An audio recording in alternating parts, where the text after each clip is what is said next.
You're listening to The Angry Designer, where we cut through the industry bull to help frustrated graphic designers survive and thrive. But again, that intro to their song, straight up, right? Well, what's my name again? Right, like the right, like that little intro. Okay, that's probably like their most well known little riff. Yep. And it's just great. You know it right off the bat. Right off the bat, what it is. Yeah. And they admitted straight up. They said that their whole idea, or where it even came from, is they were thinking back to a Green Day song because they looked up to Green Day. Green Day was around before Blink-182. Right. Still amazing fucking punk band. And they said they were thinking back to a riff that Green Day started in one of their songs. And it was a completely different riff, but he was going by memory and by trying to remember this other riff and trying to kind of replicate its vibe, its style, its feeling, he came up with his new one. and then he was just like, hey, that actually sounds good. It's not what they did. It's not what they were doing, it was but inspired from what they did. Yeah. And you listen to them, and other than the fact that they're on a guitar, right? They don't really sound enough alike to say one stole from the other, but totally. It's huge, completely though. different. It's massive. And now one went crazy with it. That song, and I still don't remember what the Green Day song is. So, good on them. Yeah. Anyway. Yeah. So trying to do something, like copy something flat out, and it inspired them to do something completely different, which was great. Yeah. Which is kind of, was the whole vibe. Yeah. All the stuff. So anyway, that was one documentary I watched over my sick days in COVID. So, and I watched these documentaries to just keep me kind of like, my mind going. Even though I was sick and I was going to die, I felt like, well, not really. I was never that worried.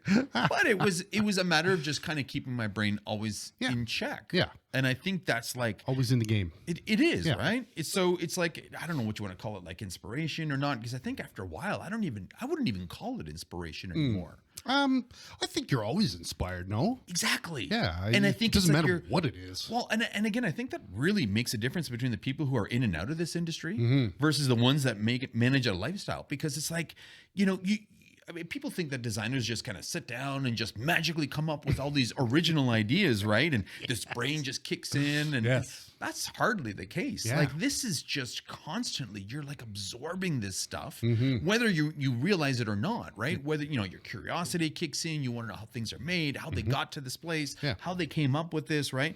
It's, granted, the processes are pretty pragmatic in how we get about things, but, ultimately it's kind of like, it's always around us. Yeah. Right? Totally. Well, and again, I guess that's kind of what we're like, what we're here today to talk about. Yes. Right? I mean, again, it's the holidays, ideally, when this is running.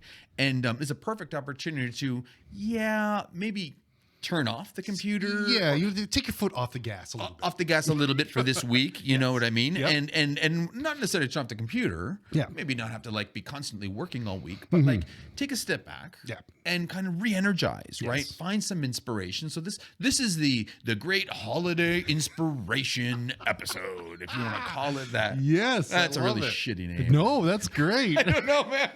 Dude, we need something better. Fun time, happy, inspirational. That's the inspirationist. No. But I mean, again, it's.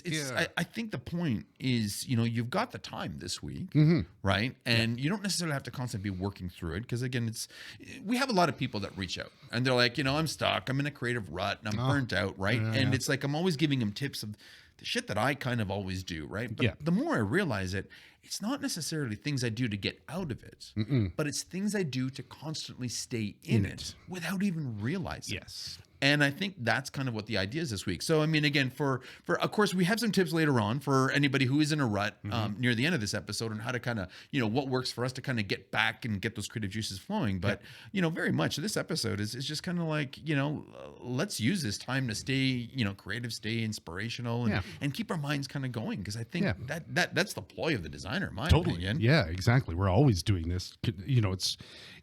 We've talked about this before. Like, middle of the night, you're like, I know how to fix that. Right. You know what I mean? Which is going, great. Right. But that's the beauty part of it is sometimes when your mind is distracted or, doing something different, you'll come up with these things that apply at what you're doing at and work. that's key. Your mind is doing something different. Yes. So it's not like you're turning off your creativity. No. It's your always creativity is like an elastic band. Yes, It expands and it absorbs creativity from all these sources, all these inspirations, right? You don't even realize it. Like every project, I get it. We always do start the projects the same way, right? And there's always a way to, get from A to B to C. And a lot of times it's just laying out all the strategy and the wireframes because nobody really likes that stuff, right? But if you get that out of the way with, then you can kind of let the creativity just kind of fester and kind of, go. But after all the groundwork is laid off, the very first thing I do is I start looking for inspiration, right? And I'm not talking on a daily basis because I'm absorbing creativity all day long. I'm absorbing. I mean, like literally, like I will go out and try to find inspiration for a project, and I know that's something that a lot of designers struggle with. Right? Because they kind of feel like they're stealing if they're looking for inspirations, right? And I mean, again, it's like I've had designers who struggled with that and they just never did. I was just like, dude, pick up a book and look what other people did and whatever. Like, okay. But they wouldn't. They would sit back and it's just like, and those ones always struggled to get. But the problem is you can't always come up with an original idea. Right. I don't even think original ideas exist anymore. I don't think they do. It's like, everything is you've looked at is all this is all inspirational stuff, right? Yeah. You're going to borrow some of that stuff. You're going to change it a tweak little it bit around. to your, But yeah, I think everything has been done. It kind of feels like it, right? Like, I mean, but again, I'm not telling these people to go online and rip off other websites. No, certainly not. But I mean, again, inspiration from other people's work, other designers. I mean, this is normal. Yeah. Like, I got a quote here from Mark Twain, of all people. Oh, okay. wow. And I know it's kind of cool, right? I never would have thought Mark Twain kind of worked his way into the angry designer. But I mean, again, he said, "There's no such thing as a new idea. It's impossible.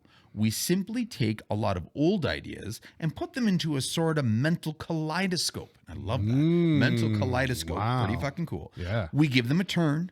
We make them new and curious combinations. Okay. We keep on turning and turning, making new combinations indefinitely. But there are some old pieces of colored glass that have still been in use throughout the whole time. Okay. So he's literally just saying straight up, take it all, put it together. And that's true. You're trying to find new combinations using, other people's work, other people's inspirations. And again, that's not a big deal. That's what this whole thing is, right? But what we're not saying go out and steal somebody else's work. Right.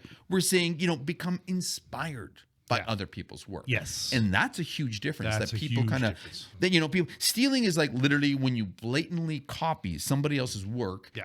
Call it your own. Yeah. Okay. That's pretty much stealing. And I mean, it's like, okay, well, where's that line? Well, it's pretty easy to say the line is like when you look at like the Beats logo. Yes. Okay. Yeah. If you look at the Beats logo now and what it copied, I mean, other than the weight of the line space, it's identical. It's the exact same thing. You can't even tell the difference between the two, right? Like it is such a blatant, and I think that's stealing when it's like literally when it's hard to distinguish from the original.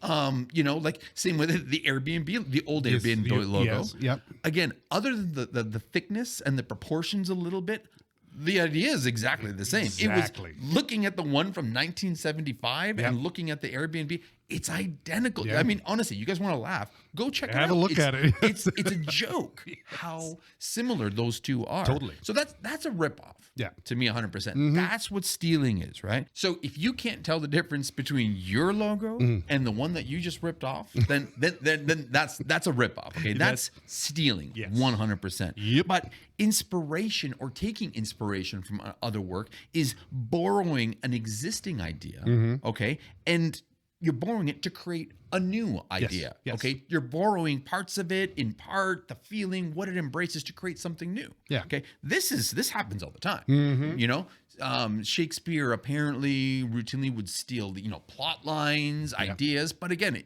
he'd just take the idea and he'd build the whole play around it. Yep. That's not really theft. Nope. Right? Nope. That's just inspired. I heard a story, I inspired, and I built this whole fucking thing around it. Yeah. Okay. Yeah. Granted, this is touchy subject, but Steve Jobs stole the mouse. Yeah. And, it wasn't necessarily that he was like, oh, I'm going to rip that off. Yeah. Xerox created it. they couldn't figure out how to make use of it. Yep. And he was like, and they, number one, they offered it to him. Yeah. And then he was like, you know what? I can use this a completely different way. I got this. I know what I can do. I know what I can do, and I know how it works. Right. So he didn't necessarily rip off the mouse. The mouse is still the mouse. Yep. He ripped off how that mouse was being used in the operating system, right? So again, it's not theft. It's borrowing the technology to end up with this entirely different other outcome, this other solution, right? Exactly. We just talked about music examples. Yeah. Jimmy Page, he was inspired by one of the groups that opened up for Led Zeppelin. They played the riff that would become Stairway to Heaven. This is a guitar player who was not as good as Jimmy Page, but Jimmy Page, exactly like Steve Jobs, said, "Oh my God, I can make my epic opus." My magnum opus with this, and made Stairway to Heaven with it. And that guy's probably like, "You stole my song." Well, there was really? A lawsuit involved, but it was so different. As you know, Stairway to Heaven moved on. That it was completely left. How do you even qualify that? Right? Exactly. How do you it was exactly like the Steve Jobs thing. Like, he knew what to do with this. When he got this riff, right? Exactly. So, and that's what you should take from when looking at other people's work. Right. You know, we're not talking about blatantly ripping off what everybody, and that's what I never encourage people to do. Yes. But you had to look for existing inspiration somewhere, Mm-hmm. right? Yeah. And again, if you don't look at other places, other ideas, you will lose inspiration on a project simply because you're not digging deep enough. That's right. And that's the problem. You have to dig deep in the project environment itself, right? When you're starting. When you start a project, you know, again, we talk about this, you first start off with a plan, right? Whether it be you create your wires, you dig up your information, you put your strategy in place, you get the copy together, right? And then you get all that stuff out of the way, right? First and foremost. But then the next thing I do is I always like literally dig right into creative, right? And I first do that by looking at other places for inspiration, whether it's other artists, whether it's other websites, right? Their competitors, to see what we're not There's doing. a great example. This is huge, right? And the thing is, if you don't do that, like I said, you will lose steam, okay? You will lose inspiration because you can't always come up with an original idea, right? And then what happens is you start getting anxious. Anxiety kicks in, okay? And then when anxiety kicks in because you're stumped, okay? But anxiety is scientifically proven to stifle your creativity. So it's this fucking vicious cycle. Wow. It's like you're like, no. You get frustrated. You start getting anxiety because you can't come up with an idea because you're being a stubborn fucking ass. Okay. And then what this does is this goes out of its way to kill this whole process of what you're supposed to do. Wow. So, I mean, that's a big thing that people just need to like, just get off their ass, right? And realize that, you know, number one, inspiration is not a bad thing. Everybody does it. Everybody understands, you know, the whole good artist copy, great artist steal concept, right? And again, the whole story behind that whole good artist copy, great artist steal, it isn't necessarily that, you know, okay, maybe it was Pablo Picasso who said it. I mean, there's still controversy if it was or not. But the idea is that it's like, if you're a good artist, you can repaint somebody else's painting. Done. Okay. But when they talk about stealing in this case, they're actually reversed. They're talking about figure out what that person did, figure out their style, you know, break it down, and then use it to make something new for yourself. Right? That's what he actually meant. If you dig deep in this, right? Because it's not a matter. And then that's what they're saying. You steal their work. Well, because you know somebody else would, like, you know, Paul Rand created a style. Okay. You start dissecting that, building it out, right? Well, just because then you start creating stuff in that style, you're not stealing from him. You're not necessarily copying him. You're stealing or what embraced his belief and his style, his look, Massimo Vignelli's look, right? It's kind of like this whole gray area, but you know, like that essentially is what he meant when he said it, and when he made that quote, or at least wherever that quote went from. I'm not sure who it's attributed to, but I totally get that. And you kind of, and I think this is part of the inspirational stuff with these guys. Rand and Vignelli. It's like it's such a clean and beautiful, uncluttered, well thought out. Like, how could you not? Right. How could you not want to try it at least? Well, and again, Massimo Vignelli has been attributed to the grids and using a grid system. So exactly. Does that mean we can't use grids anymore? If you use a grid, you're copying, and that's wrong. I'm going to have to come up with my own, and it's going to be octagons. Well, let me just stop right there. I don't know if it'll work. That might not work. Yeah. But again, it's not a matter of now. If I was to take a Massimo Vignelli poster, replace his words with mine, because that's another cheeky phrase that works. Right. Yeah. Okay. That's kind of a ripoff. That's stealing. Yeah. But if I take his look, embrace it, put my own spin on it, Yes. and use it to influence what I do. I mean, dude, that's what this is all about. That's exactly it. Yeah. Totally. Yeah. But I do find that, aside from this, because I know we're ranting about this all crazy, and that's not even what this episode's about, don't worry about looking to other people for inspiration, but that's where we can end this, right? Yeah. The idea is, I think, as a designer, we have to continuously, keep our creative energy on high, right? Yeah. It's not necessarily about just that necessary, that idea, that nugget, that you have to strive for, but it's the overall feeling that you embrace and live with on a regular basis. Like we talked about, ideas will come at all times. Yes. It's not just when you sit in front of the computer. Yeah. But that's also largely dependent on your lifestyle and what you do to feed that Yes. on a regular basis, right? Like, it's cheesy. It's a way of life. Yeah. But it's cheesy, right? And it's true. It's a different way of thinking and seeing, right? You need to always keep your creativity on high. Yeah. You're constantly feeding this machine, and it is literally the way you look at the world, the way you look at life, your opinions, but it's also the stuff you ingest on a regular basis. Like, I'm a big fan of being surrounded, by visual stimulation at all times. Yeah. Okay. Like, every time as a designer we see strong imagery, okay, whether it's marketing or whether it's, art or, even toys and stuff like that, skateboards, for God's sake, right? Yeah. We're subconsciously learning to, elevate our own creativity, which is why it's okay to look at other people's work and appreciate other people's work, because that work leads to you doing a better job in your work, right? Creating your style and everything else. So again, I'm a big fan of course, surround yourself with visual stimulation. Yes. Everywhere. And again, you can tell by your office. Yeah, that totally. Yeah. Like, lots of books. Crazy. Okay, the books are another thing altogether. I am kind of a book fan in that sense. But I mean, we got posters kicking around. We got phrases on walls. We got skateboards. Shit, my office got artwork, old skateboards. I got a Funko Pop collection. Right? Like, you surround yourself with all, but then not just the surroundings there, but then even like our work environment, like our computers, right? My background is generally a little different. I'll try to mix those up, right? Like, just because it's subconscious, my background on the computer screen is something different all the time, right? I know I always talk about Panda, that Chrome app, right? And the idea, of course, it's like looking at Dribble on a daily basis to see what inspiration is, but doing it subconsciously. Because this app, allows me to do this, and I highly recommend it for everybody. It's free. You open up a new tab in Chrome, and then it just automatically shows you the latest Dribble feeds, the latest images in Dribble today. You can set it for Dribble, for Behance, whatever you want. But again, it's like you're subconsciously, getting this information without even realizing, because it's just surrounding you, right?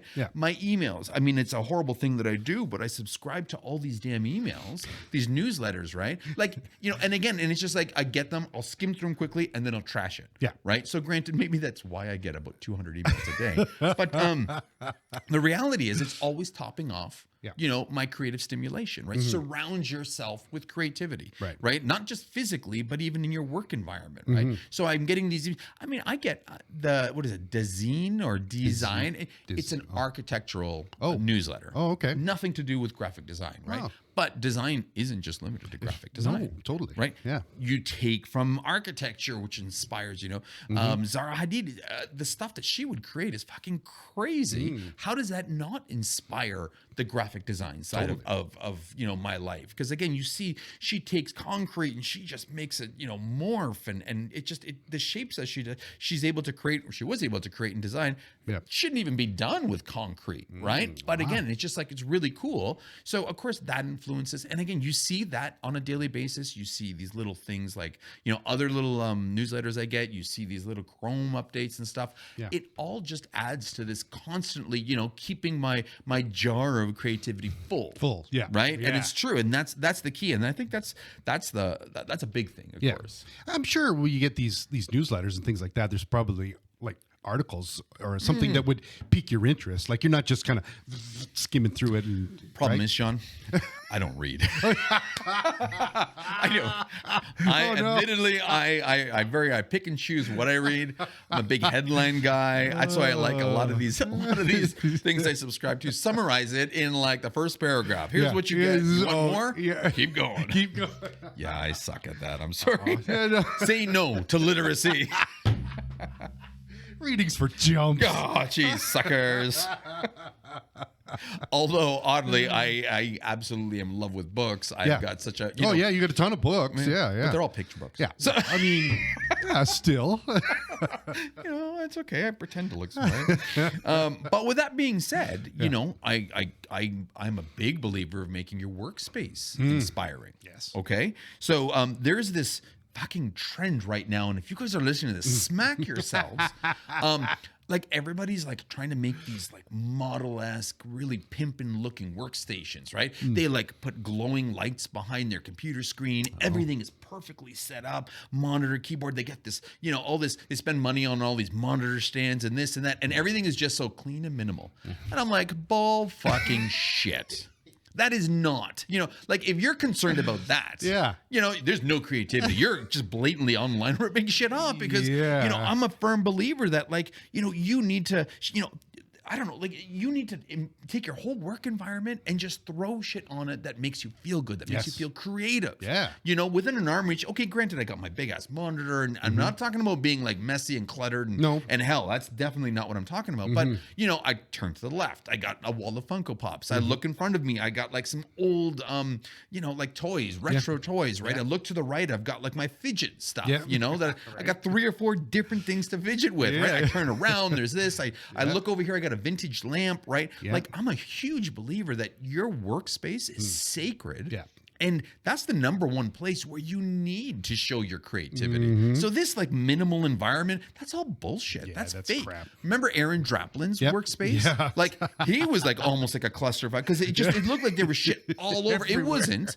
But again, same idea. Yes. He had albums here. He had, knickknacks there. He would collect anything from matchbooks to little, like old patches and stuff. It was all surrounding, right? Because how do you not get inspired if you're in that kind of environment, right? People try too hard to be all like really cool and this and that, but fuck, dude, I would much rather like, I don't know, have like all this old stuff that I love that makes me feel good. It makes me feel creative, like around me, because I don't know, how do you describe this? It just keeps topping you up. Yeah, I don't know. It's like, remember that show on or Abstract with Tinker? What was his name?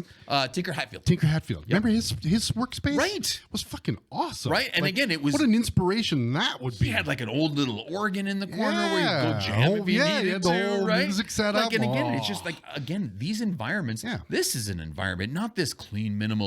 Look at my studio space. Like that's not at all. Not a thing out of line. Some of our, some of the cool people that some of our angry designers that follow us. I look at their environments when they have it. They've got like stuff all over the walls, artwork. It's just that's creative space to me.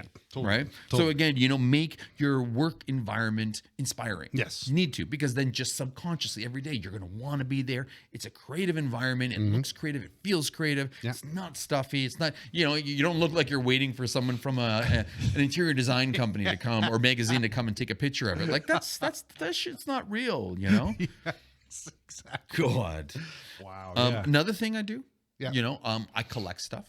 As you know, I collect fucking about 1 million different things, right? And the ones I do have, if I can, I display it. Yeah. Right? Between old skateboards, my Funko Pops. But I mean, again, I'd highly recommend anybody to go and start collecting little things, to keep around, because it's like there's something to it, right? Like, I mean, again, Aaron Draplin, goes on and he's got like 3 or 4, 5, 10 different collections going at the same time. How many records did he say the dude had? Oh, God, I can't even remember. But it was literally, it was a giant wall. Yeah, it was huge. And half of that experience is, again, is the collecting, right? Because that, it's when you're collecting something, it's something's piquing your curiosity, right? And curiosity is, directly tied to being a good designer. Yeah, totally. Okay. Like number one for the problem solving part, but number two, it's just that you're constantly trying to look and you're discovering and you're digging deeper, right? Those two worlds are so tied together. So I do, I mean, again, I'm a big fan, right? And then when you do start collecting things and you start,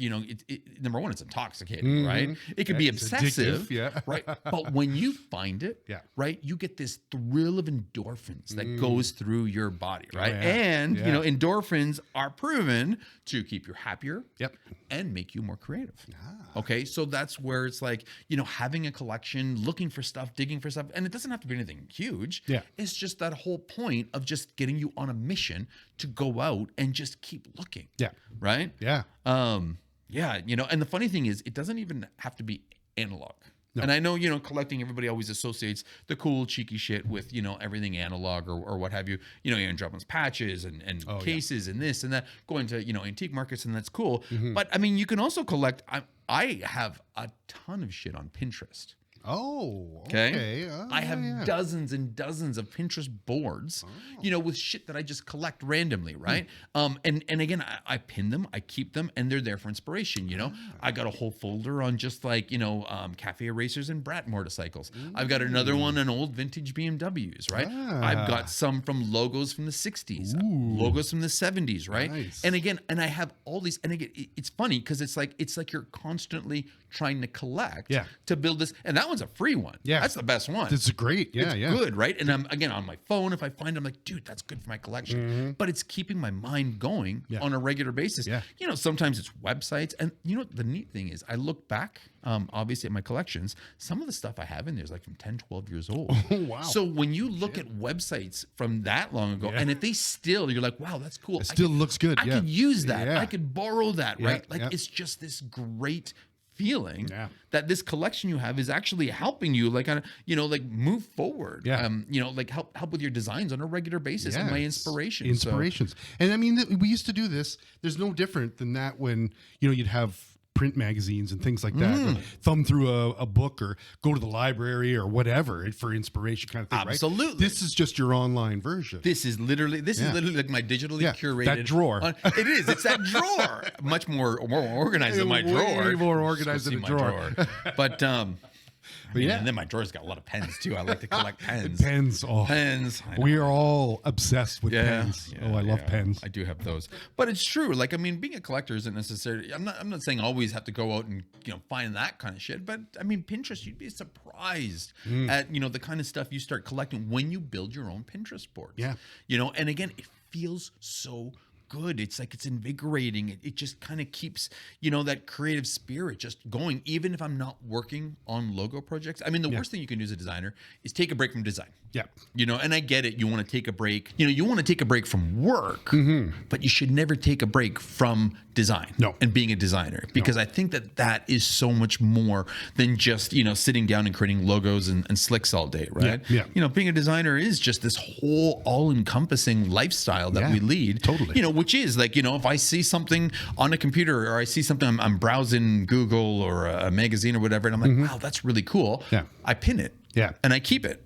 Right. Because it's cool. And it's always feeding me. If I'm out somewhere, I'm like, hey, I love that. That's a good little thing. I got to find a place for it. Right. You're at the hardware store or the grocery store.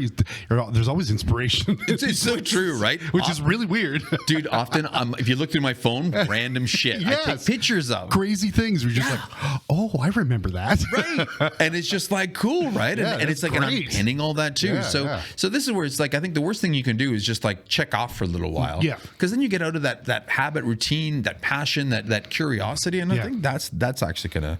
It's hard. It's funny. It's hard for me to even think of that. Like it's always there. You know what I mean? Like, it's not at the forefront, but it's just something in the back is just saying, "Hey, check this out. This is really cool." I wonder if we stopped doing graphic design, would we still be like that? I think so. I think so, yes. Because I think it's now become... It's ingrained in you. Yes. We've been doing it for so long. And no matter what, even if I was to stop today and well, obviously if I was to do angry designer full time, obviously that goes hand in hand, but start another business or open up a barber shop, right? Like I still think it would... I still think I would be looking for those little outlets on a regular basis to keep creativity high. Right? Yeah, exactly. Whatever you do, you should be inspired, right? Yeah, absolutely. Whether you're a barber or whatever, it's true, right? Yeah, like a life without inspiration is really not a life worth living. In my opinion, right? How boring would that be? I know. Jeez. So for anybody who then, feels they need a recharge, for your creativity this holiday season, I got a small list, of course, of the shit that works for me. Yeah. And of course, Sean, I know a lot of this, you kind of kicked in for, but we've talked about a lot of this. But I mean, these are just some of the things that, you can, give yourself if you're feeling like you're in a rut or you need a little bit more creative boost or something, and you want to take a week off from logo design, but it doesn't necessarily mean you need a week off of being a designer or being creative. Yes. Right? Yeah. So to recharge your holiday creative this season, me personally, when I can, I one of the guilty pleasures I have is I go to antique markets. Oh, wow. I do. And even my kids are all into this right now. I don't know how I did this. Good on me. Yeah. I got kids who are like, hey, let's go to the antiques. And it's a giant market. Yeah. Especially those two right here. Yeah. Right. Yeah, if you go, you separate those, you go every 3 to 6 months, they always have new stuff. But it's like, there's like hundreds of vendors in there. Yeah. And it's just roaming around there. Yeah. It's just fantastic. Got a great vibe. Oh, dude, it's just the curiosity. And granted, a lot of the shit I don't even care about, right? Like old quilts and this and that. But sometimes you'll see a weird quilt that's just like, wow, unique for that time. Yes. Then you go a little further, you see, this unique, obviously furniture, right? Clothing. But then you start like finding other things in there, right? Like little knickknacks, little pieces of propaganda, and I found a book about, from Russia about communism. Oh, wow. By no means am I trying to embrace that, but it was Is it that communist style? Like that old, the angular? Oh, that's great. Right? So how cool is that? I can't understand it, obviously. But still, it looks great. It's just cool. I had to pick that up, right? Like it's just you finding all these little things. So again, places like this just kind of ooze curiosity. Yes, totally. Right. It just makes you be curious. So go into places like this, open up your eyes, see what you can find, or see what piques your interest. I mean, it's a good place. That flea markets, but we're kind of limited to those because we're heading into winter months now. Oh, right, man. But like again. First place, right? And I already have plans with the kids. That's what we're doing. Yeah. Nice. At these places and other places, I will always look to books. Right? And again, I'm kind of crazy, especially with these old, like these antique markets for sure. But then there's used bookstores. Chapters used to be such a fun place for me. Yeah. Now it's not so much. There's not much left anymore. Yeah. Like they used to have like a whole 3, 4, 5 banquets of just design stuff. Yeah. Now it's like one little because it's all thing, trashy stuff. Yeah, the whole place is selling knickknacks. Exactly. But when you go to these old antique places or whatever, old bookstores, right? You start finding not only like stuff about old graphic design, which is amazing when you do find. Yes. But like look at some of the shit I come back with, like urban art, right? Old, obviously old graphic design stuff. Like it's just really cool to pick up how they used to think and old books on industrial design and cool, right? Yeah. Big fan of books for sure, right? And like I said, architecture, street art, whatever it is. I usually come back every month with a couple books that I just kind of like loaf around the office, and sometimes I look at them, sometimes I'll pick them up, but it's just nice for inspiration. Oh yeah, totally. Yeah. And they're great finds. Obviously, it stands the test of time because you can look at something that's that old and go, look at that. That really works. That works today. That's applicable here. Yep. This is all good. It's just like finding that old VW, the old VW marketing material, from the dealers from 50, 60 years ago. Yeah. It's still you roll that shit out today and it still works. Yeah. Amazing, right? Yeah. So definitely go to that. So look to books, look to print. Plus, there's something about, that texture, the vibe, the look, the flipping of the pages, like the senses, right? Because we spend so much time digitally now that this is like a nice way, to connect that side of my brain, my creativity with my senses again. Yeah. So I do highly recommend, I like that about the antique stores. You can look, touch, feel, appreciate, and same with books. Yes. Even that smell of old books. Just amazing. It's cool, Yeah, right? it totally is. It totally is. Another one that unfortunately, I don't know how many places can appreciate this.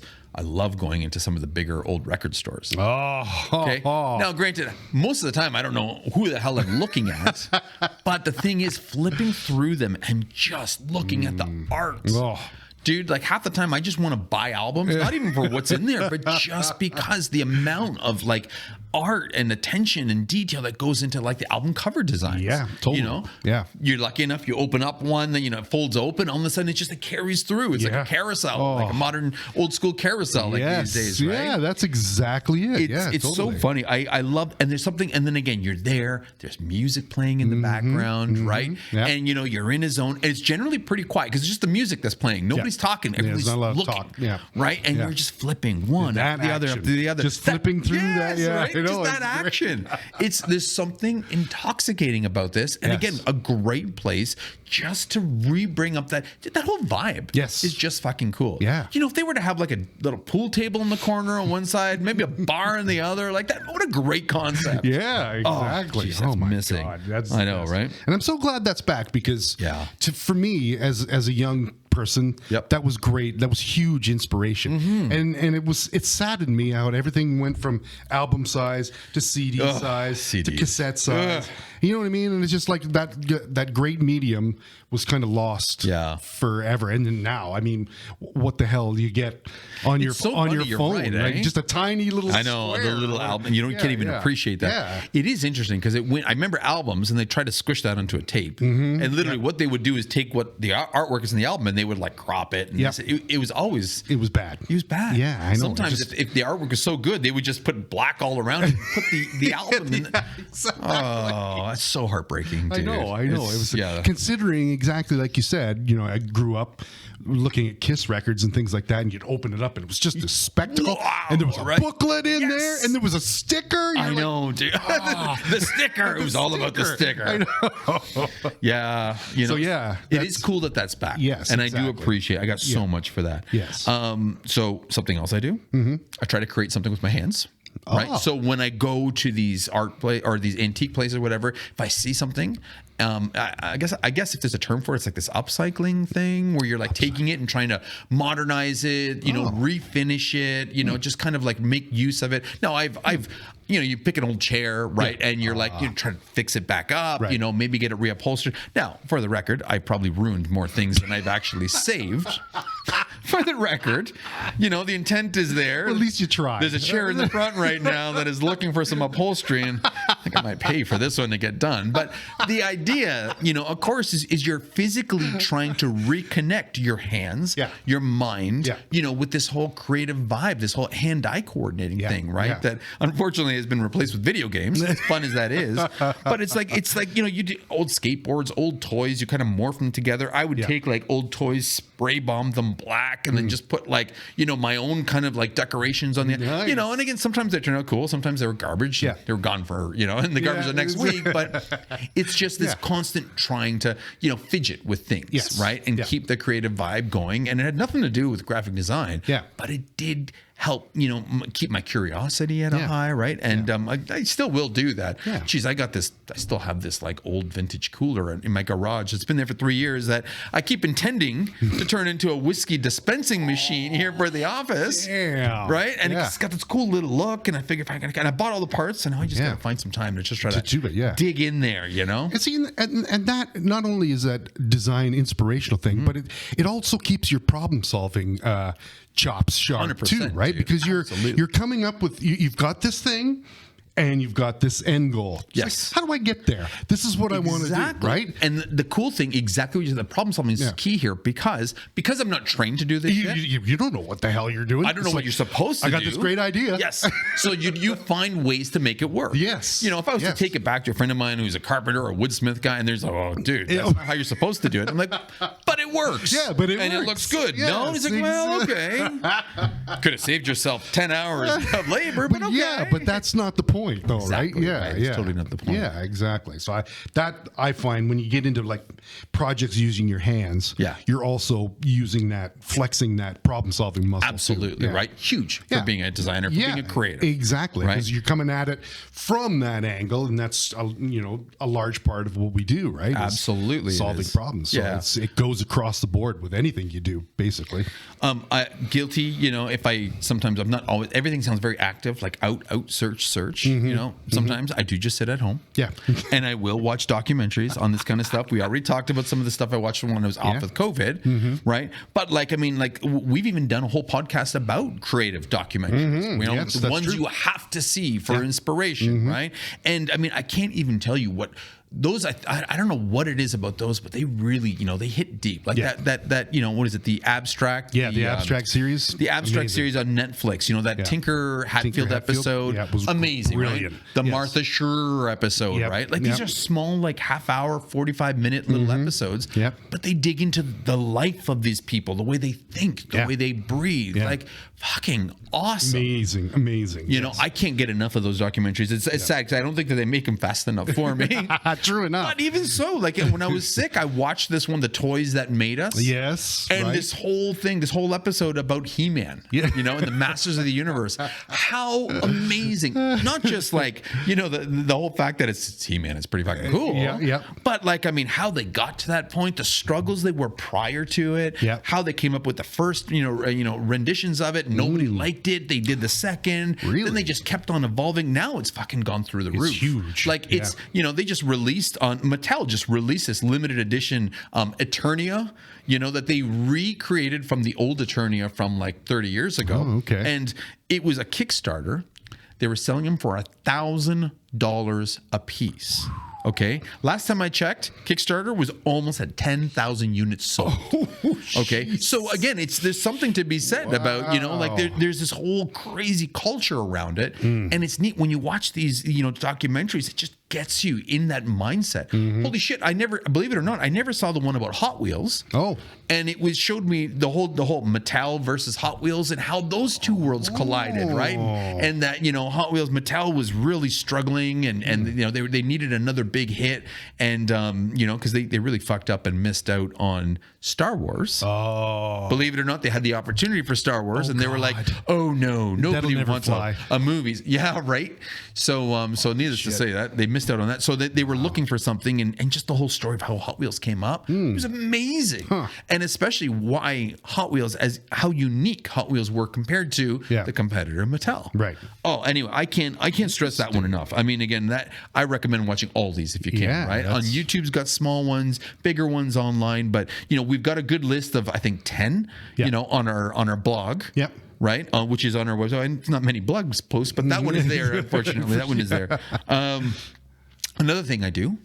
Okay. You know, when I get creativity inspired, and we kind of touched on this earlier on in this, is I will look to other graphic designers that inspire me. Okay. Of course, and naturally. I will try to break down what it is that they do to create that look. So again, I'm not stealing their shit. No. I'm trying to get in their head to be like, okay, when Draplin does create, you know, this look that he's known for, what's he doing? What kind of weights is he using? What are the proportions, right? By no means am I stealing his. I am being inspired by his look that he's created.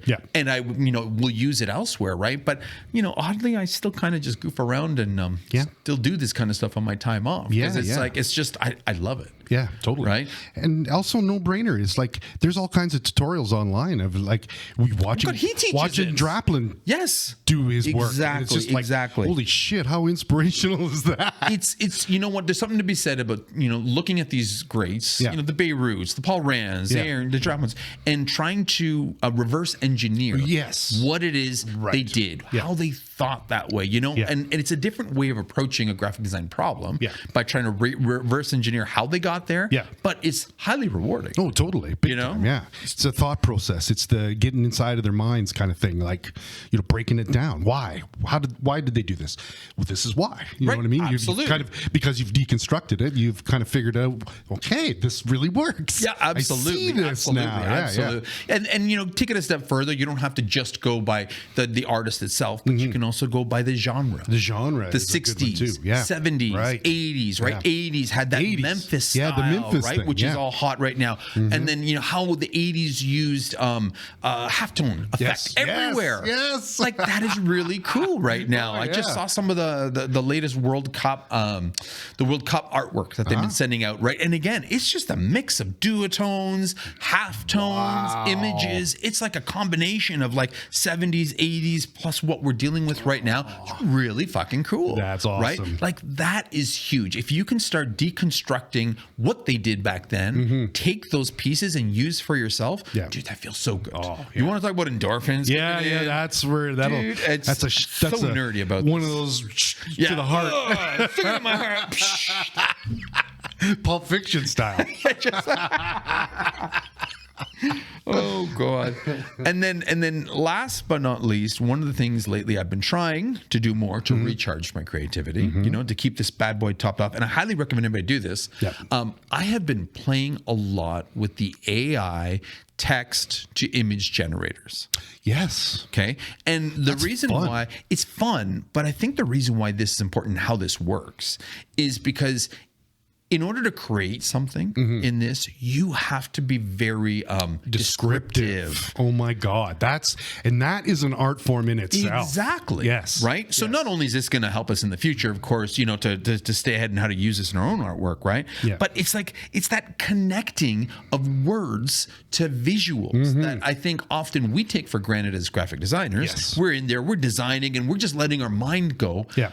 But we're not always thinking about it, right? Because it's just, after a while, it becomes natural. It's what you know. It's like your body's programmed to do this, right? When you start now trying to create images using words and text, dude, that's a complete, and it's hard as fuck. It is tough. You know, I put in like robot smoking, and you get the stupidest thing. It's like, no. You gotta go way deeper than that. And that's the thing, right? You have to go deeper. You have to talk about, you know, angles. You know, you have to talk about Styles. you know, lighting. Yes, lighting. Right? Yes. Styles, artists. Artists you know, like that are in inspiration. this star. Yes. Right? Yes. Amazing what that does. And I mean, how gratifying it is when you start creating it, you're like, whoa, that actually does look cool now, Totally. right? Yeah.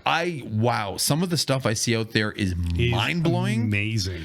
But it's interesting, you know, there are websites out there that actually will show you the words that were used to create certain. Yes. Really? So again, you play with those because again, I struggled with this one because, you know, fairness, I don't read. Yeah. I should read. And now I'm realizing, oh fuck, I'm really paying for it, right? So you know, I do struggle with that. So when I started, you know, and I started trying to dissect these, I was on Midjourney. I was like trying to see what people used, you know, what they wrote to create certain images. And then now all of a sudden, of course, you know, everybody's coming up with these new sites and this and that. And it's like, hey, here's an image. These are the words used to create it, right? That's awesome. And so that helps a lot, right? Yes. But, and I mean, and then that's helping my mind think a little bit more about, you know, words and how the words, the meanings behind them. Because again, I do think a big part of this is going to be that, you know, selecting the right terms, words, curating in the future. I think that's a big part of what we're dealing with. You're absolutely right. I think that in itself is going to be, it was going to be huge because the potential for what you can do with this AI stuff is only limited by your creativity. Right? And your vocabulary. Exactly. If you're using the text image generating anyway. Yeah. And vocabulary, me Big sucks. red dog. You're not going to get anything good out of that. With ball. Damn. Oh, this sucks. I was not made for AI text to generate, but I am getting better. Yes, and I am, right? Yes, it's learning a new thing. It's that curiosity. Yeah, it's a curiosity. And that's, you know, I've recognized that, you know, this is a weak point for me, right? But I am getting oddly inspired by, like, you know, trying to play with these words and play with these. Man, as soon as the first time I found Midjourney, right? This was like months ago, right? I literally spent the whole weekend just jeez, it just didn't stop. And it's addictive too. Talk about endorphins. So like, as soon as you hit on that one, you're just like, oh, that works. Yes. I really like this. This is good. And you keep building on that. Yes. one. And then you're just like, okay, I'm starting to get it. So yeah, it's kind of like back in the old days when you were drawing or something like that. Yep, you know, I agreed. Hey, this horse doesn't look like a piece of shit. It finally works. Wait, I think I get it now. Yeah. Needless to say, I mean, again, I think a lot of these always come back to the same thing about this whole curiosity. Curiosity. I mean, I don't know anything else that can really help a creative, period, other than just to continually, evolve your curiosity. Yeah. Right. Regardless if it's like manually going out there in an analog world and looking for stuff, or constantly every day, trying new techniques and this and that. But I mean, if you're in a rut, recharging your energy using these ideas, I think can help this holiday season for sure. No, but even if you're not in a rut, I think a lot of this is just embracing this way of thinking, living, breathing, right? Acknowledging it, and just never getting in a rut, always keeping yourself topped up, right? Like, you may be in a rut, like with a certain graphic style, or you're like, oh, nothing's exciting me lately. The only way you're going to get out of that is by constantly piquing your curiosity and trying all these new things. Yes, right? Exactly. You got to be a little, not just stay in the same lane all the time. You don't have to do that with this kind of job, but it's difficult to get out of there. But once you do, again, those endorphins kick in. They kick in big. Ooh, right? It's great. Yeah, endorphins rule. Yes. Well, that was very inspirational, man. I hope so. I hope people could find something out of this. I mean, again, the funny thing is, I think we often take a lot of this shit for granted. You know what I mean? Like, I'm shocked that everybody doesn't have a Pinterest account and is using it actively. I'm, blown away that people don't use Panda on a regular basis. You're at a computer anyway. You're opening up new tabs anyway in Chrome. Why the fuck don't you have it there? Like, we take it for granted. This is what, makes us who we are and where we are. So if somebody can even use one of these things and, help their inspiration, help their creativity, help, top up that leaky boat, that we have, right? The leaky boat and keep us afloat, then dude, like, I'm glad that's all I hope. Totally. Because again, we always have people asking about how to get out of a rut, how to get, get inspired in creativity. And this is what keeps me in the game. Totally. I know some of this keeps you in the game. And I'm constantly on dribble. Yeah, right. It's just like, it's always good. Like, it's always open. It's always an open tab on my computer. And it's just good to just kind of have it kind of see something. Yeah. By all means, I would love to hear what some of the other people have to do. And again, we will be making posts on Instagram about this.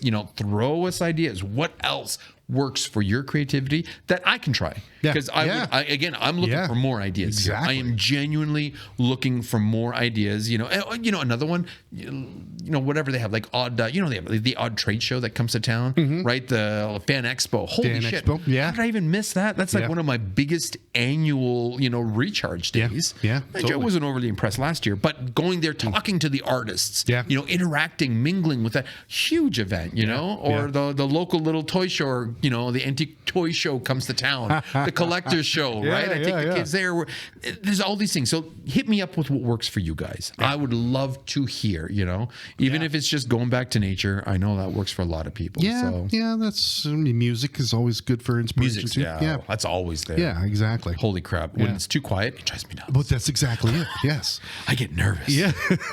and the type of music too, right? Oh, absolutely. What does drum and bass do for you? Oh man, does it light a fire under my ass? It does it ever. That's right. And it lets everybody in the office know to leave me alone. Don't bother him. He's in the zone. Leave him alone. But that's good. That's total inspiration, right? Yeah, like that. I think David Carson does that too. He's always listening to music. Listening to music for this. Draplin too. Like a huge thousands and thousands of records just for this. Exactly. So I mean, there's all kinds of sources for inspiration. There's no real excuse for us to be in a rut. But I know. I guess it happens. I think what it is, again, keep ahead of it.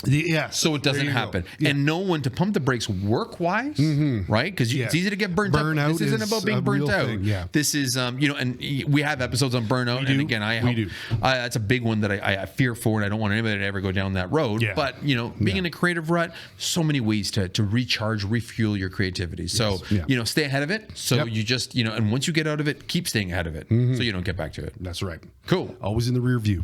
Always in the rear view. Good. I like that, actually. Wow, the vision there. Something 80s in my mind. I don't know. Take that to Dolly and see what we can do with that. Right. Done.